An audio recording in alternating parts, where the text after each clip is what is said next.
ఈ భూ సమీకరణ ఇదంతా ఇప్పుడు 35,000 34,000 ఎకరాలు సేకరించారండి. ఈ సేకరించినటువంటి ఈ భూమి అంతా కూడా ఆల్మోస్ట్ ఆల్ ఇప్పుడు ఏ ఒక్కరి చేతిలో లేదు, గవర్నమెంట్ కింద ఉంది. ఇప్పుడు ఈ 40,000 ఎకరాలు భూ సేకరణ చేయడానికి ఒక ప్రధాన కారణం ఏంటంటే ఇన్స్టాంట్గా రియల్ ఎస్టేట్ భూమి ఇవ్వాలి. రియల్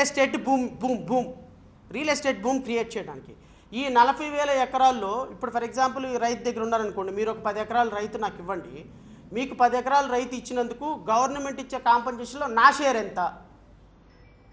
ఇప్పుడు లోకల్ పొలిటీషియన్స్ అందరూ వెళ్ళిపోతారనమాట. నీకు 10 ఎకరాలు ఇస్తావా, 5 ఎకరాలు ఇస్తావా, 20 ఎకరాలు ఇస్తావా అని.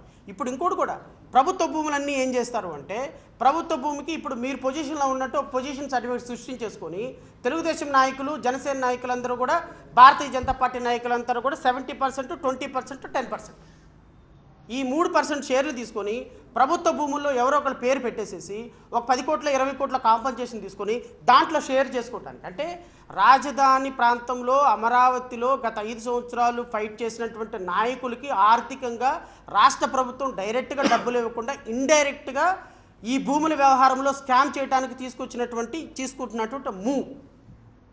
It's a strategical move. పొలిటికల్గా డబ్బులు వాళ్ళకి ఎలా సమకూర్చుకోవాలి. చంద్రబాబు నాయుడు గారి దగ్గర ఉన్న గొప్పతనం అదే.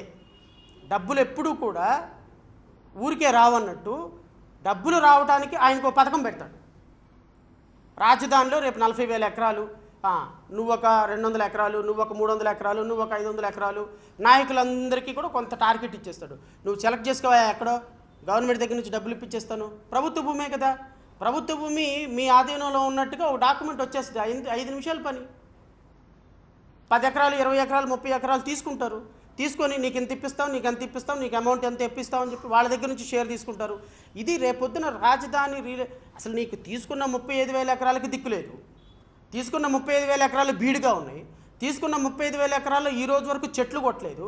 35,000 ఎకరాలు ఏం కడతారో తెలియదు, రోడ్లకు ఎంత అవుతాయో తెలియదు, పార్కులకు ఎంత అవుతాయో తెలియదు, ఏమీ తెలియకుండా మళ్ళీ 40,000 ఎకరాలు ఏం చేసుకుంటారండి?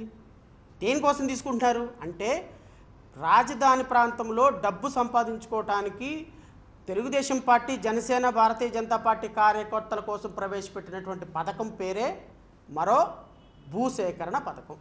Thank you.